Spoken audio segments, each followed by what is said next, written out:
شیطان بعض لوگوں کے ذہنوں میں یہ وسوسہ ڈالتا ہے کہ میں تو دین کے قریب ہو رہا ہوں، اللہ کے قریب ہو رہا ہوں، اور مجھ پر آزمائشیں کیوں آ رہی ہیں؟ سنو سبحان اللہ، اللہ کے حبیب علیہ الصلوۃ والسلام کی کیا شان ہے۔ اعلیٰ حضرت ایسے ہی نہیں کہتے کہ میں نثار تیرے کلام پر، ملی یوں تو کس کو زبان نہیں، وہ سخن ہے جس میں سخن نہ ہو، وہ بیان ہے جس کا بیان نہیں۔ میرے آقا نے کم و بیش 1450 سال پہلے یہ مسئلہ سالو کر دیا۔ حضرت سیدنا سعد بن ابو وقاص رضی اللہ تعالیٰ عنہ فرماتے ہیں کہ میں نے عرض کی یا رسول اللہ صلی اللہ تعالیٰ علیہ وسلم، سب سے زیادہ مصیبتیں کن لوگوں پر؟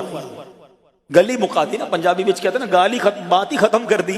حضور یہ بتائیں سب سے زیادہ مصیبتیں کن لوگوں پر آئیں؟ پیارے آقا نے فرمایا انبیاء پر۔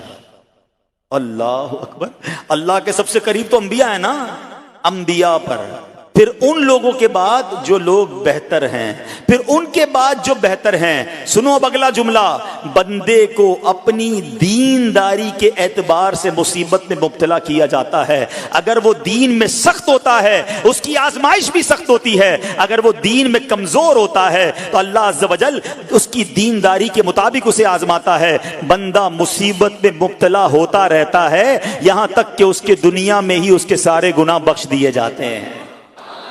گویا اللہ کی یہ رحمت ہے کہ بندہ بڑا نیک ہو رہا ہے، رب چاہتا ہے کہ اس بندے پر آزمائش بھیجوں، میرا نیک بندہ صبر کرے، اس کے گناہ معاف ہو جائیں اور میرے پاس آئے تو اس کو جنت میں داخل کر دوں۔ اللہ اکبر۔ اے پیارے اسلامی بھائیو، یاد رکھنا، اب جو میں نے ایک سوال قائم کیا تھا نا کہ یار میں تو دین کے قریب، میں تو اللہ کے قریب ہونے کی کوشش کر رہا ہوں اور ایک کے بعد ایک آزمائش آ رہی ہے، یہ کیا ہے؟ اب ایک اور حدیث سن لو، سبحان اللہ۔ حضرت سیدنا انس رضی اللہ تعالیٰ عنہ سے روایت ہے، سرکار والا تبار، ہم بے قصوں کے مددگار، شفیع روز شمار، دو عالم کے مالک و مختار صلی اللہ تعالی علیہ وآلہ وسلم نے فرمایا، جب اللہ عز و جل کسی بندے سے محبت فرماتا ہے، سننا ذرا غور سے، اللہ عز و جل جب اپنے کسی بندے سے محبت فرماتا ہے یا اسے اپنا دوست بنانے کا ارادہ فرماتا ہے تو اس پر آزمائشوں کی بارش فرما دیتا ہے۔ اللہ کریم اس پر محبت بھی فرما رہا ہے اور آزمائشیں بھی بھیج رہا ہے۔ دوست پر آزمائشیں کون بھیجتا ہے؟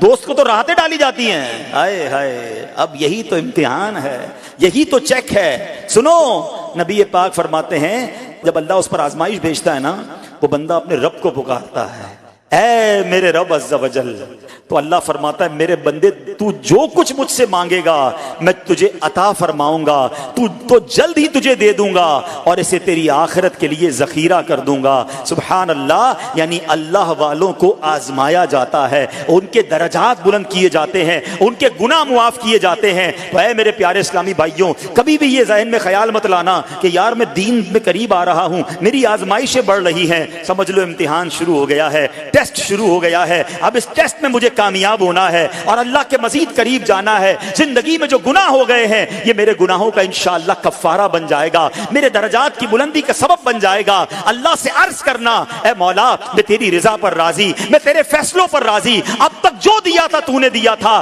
یہ سب کچھ تیرا ہے، اے رب جب تو واپس لے گا میں اس پر راضی۔ جب یہ ثابت قدمی نصیب ہو گئی پھر دیکھو غیب کے خزانوں سے کیسا آپ کے دل پر سکینہ اترے گا، پھر کیسا آپ پر رحمتوں کا نزول ہوگا۔ تو اے میرے پیارے اسلامی بھائیوں، مصیبتیں آ چکی اور آنے بھی والی ہیں، پہلے ذہنی طور پر تیار رہنا، مگر صبر کرنا۔ یہ چند دنوں کی، چند گھنٹوں کی، چند لمحوں کی مصیبت ہے، مگر یہ تمہارے درجات کو بلند کر دے گی۔ رب کریم صبر کرنے والوں کو پسند فرماتا ہے۔